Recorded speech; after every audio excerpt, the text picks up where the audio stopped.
நமஸ்காரம். 3 தொடர்வது 4. பஞ்சபூதங்களில் விண், மண், நீர், நெருப்பு, காற்றாலான இந்த பூமி முக்கியமானது.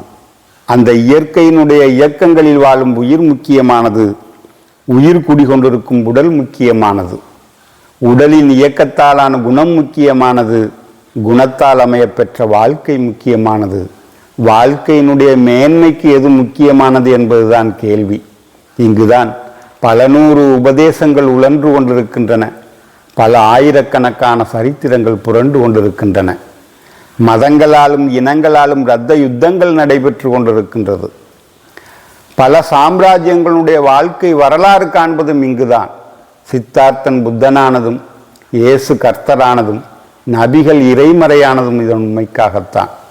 இவ்வளவு தெளிவையும் கண்டு கொண்டிருக்கின்ற மனிதன் மீண்டும் மீண்டும் மயங்கிய நிலையில் சென்று கொண்டிருக்கின்றான் என்றால், நீயும் நானும் இந்த உலகில் உள்ள ஏனைய மனிதர்களும் விதி என்று சொல்வதைத் தவிர வேறு என்ன சொல்ல இயலும்?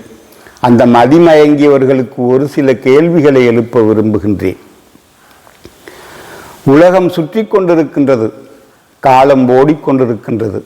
நிகழ்ந்து முடிந்த இரவு பகல் எத்தனையோ, பிறந்து வாழ்ந்து இறந்து போன உயிர்கள் எத்தனையோ, பல கோடி உருவ அமைப்புகளில் பல கோடானு கோடி உயிரினங்களுடைய வாழ்க்கை போராட்டம் அன்றாடம் நிகழ்ந்து கொண்டே இருக்கின்றது.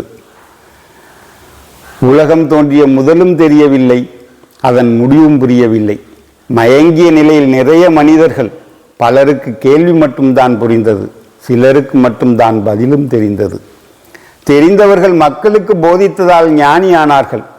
புரிந்து கொண்டவர்கள் நல்வினை பயனால் மனிதனானார்கள். மயங்கியவர்கள் தீவினை பயனால் மிருகமானார்கள். மிருகமானவர்களுக்கு தண்டனை உண்டு. மனிதனானவர்களுக்கு வாழ்க்கை உண்டு. ஞானியானவர்களுக்கு பேரின்பம் உண்டு.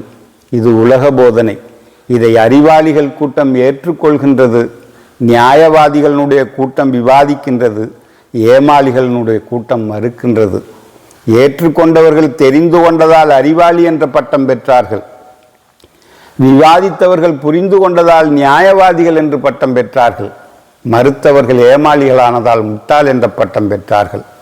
அறிவாளிகளும் ஞானிகளும் நியாயவாதிகளும் முட்டாள்களும் மனிதன் என்ற பட்டங்களை பெற்றவர்களேதான் என்றாலும், மனிதன் என்கின்ற பட்டங்களில்தான் எத்தனை ரகங்கள், எண்ணிட்டு பார்க்க முடியாத வாழ்க்கை கூறுகள் பிரிந்து கிடக்கின்றன. மீண்டும் தொடர்வோம். இந்த எளியவன் சிற்றறிவால் எடுத்துரைத்த ஜீவாதார உயிரோட்டங்களுக்கு செவி சாய்த்து உண்மை நிலைதனை உணர உயர்ந்தோன் தாழ்வணங்கிய நாமங்கள் கோடானு கோடி சமர்ப்பணம். கிருஷ்ணார்ப்பணம்.